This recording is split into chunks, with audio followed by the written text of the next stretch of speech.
Hey, I'm Hunt, and this is Hunt on LSU, your channel for LSU Fighting Tiger football talk.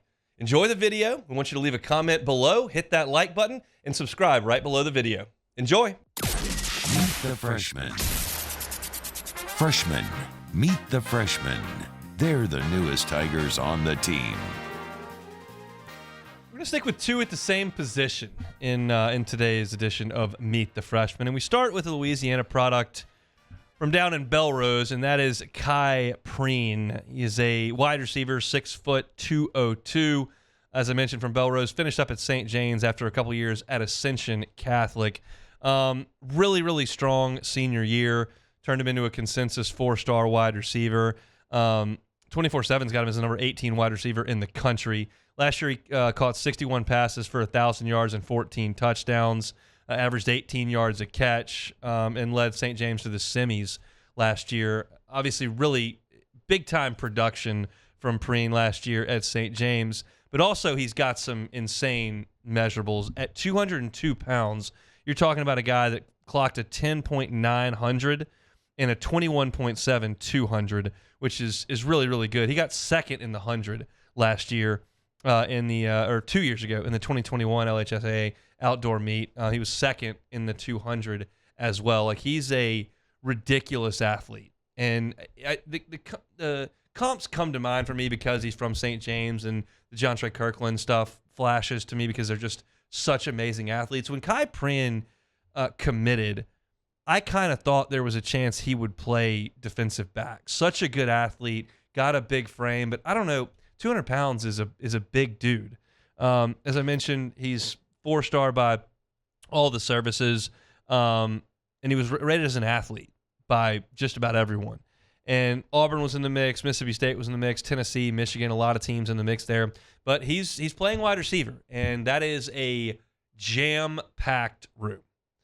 So at this point, you've got Malik Neighbors, you've got Brian Thomas, you've got Kyron Lacey. Those three guys will likely move on after next year. So that frees some space up for all these wide receiver signees that are coming in. But I don't know that there's just a lot of room this year. Aaron Anderson is very much in the mix there. Shelton Sampson certainly looks the part as a big physical wide receiver. So I'm not sure where he fits in this year. Next year, it's like a free-for-all.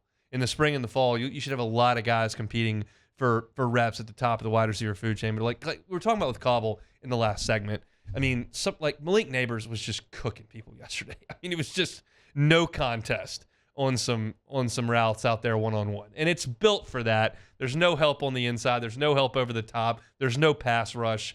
The DBs are at a massive disadvantage in those drills we were watching yesterday, but some of the top-end LSU receivers were eaten yesterday.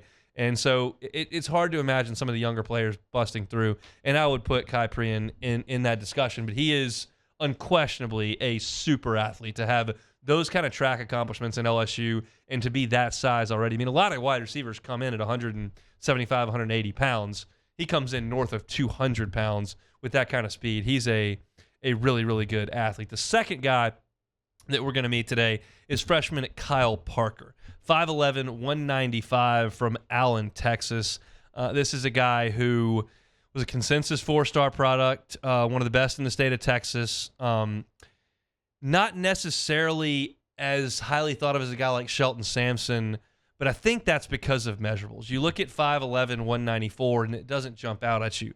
What does jump out at me about Kyle Parker when you turn on film and you look at some of the YouTube videos of him, he's a technician. Like, he's a guy who is going to run the route the proper way.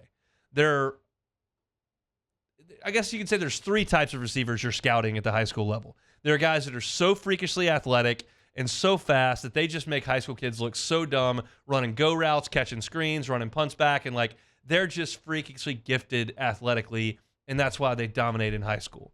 Then there are guys who may not have all the measurables, all the speed, all the height, but they run routes the right way. When you get guys that are both, like when I looked at Jamar Chase, and I saw him north of 6 feet, and he kind of filled out, and he looked like he knew it. Like, that's pretty rare. You see that guy enter into college.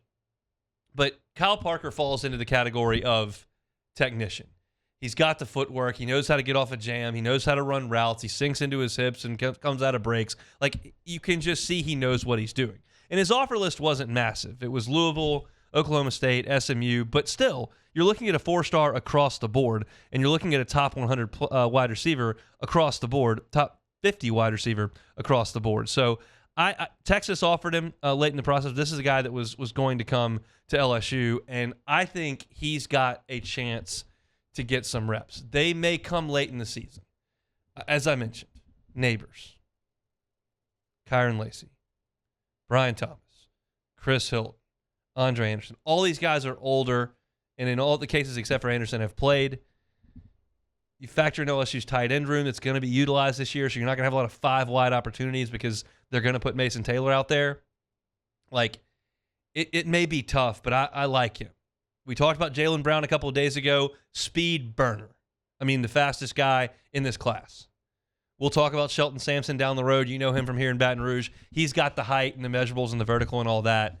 But in terms of knowing how to play the position and not having to be taught to get off physical jams from college players, which, I mean, there's some teaching that's got to go on, obviously. He's not a finished product, but he's further along than most freshmen are when you look at Kyle Parker. So incredibly productive in high school. Just made a boatload of catches and had a boatload of yards for Lovejoy High School, which I kind of like the name of that. But went over 1,000 yards, 13 touchdowns in a season. Was a punt returner and a kick returner for them. 19 total touchdowns in the state of Texas, playing high-level football. This is a guy who I like in this class. Unfortunately, when I look at a receiver class that comes in with this much acclaim and this many numbers, you start to look at it and go, that's probably not going to hold up. It was like the class from 2 years ago, where you've still got Malik Neighbors and Brian Thomas and Chris Hilton, but Jack Besh is gone and Deion Smith is gone, and that's just kind of the way it goes.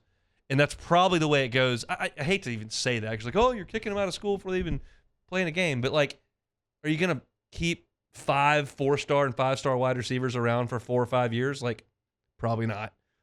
But you just keep reloading them, keep funneling them in, keep funneling them in, keep funneling them in. And that way you don't have to necessarily plug holes from the transfer portal. Yeah, you maybe bring in Andre Anderson, and that's good. But you're going to have, once this group leaves, this Brian Thomas, Malik Neighbors group leaves, once Kyron Lacy leaves, like, you've still got guys who aren't going to be freshmen that should be ready to step in.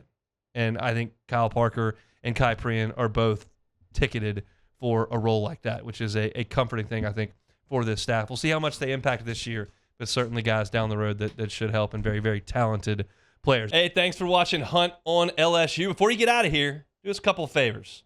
Hit that like button, leave your comments below, and subscribe to the channel for all your Fighting Tiger football talk. See you next time.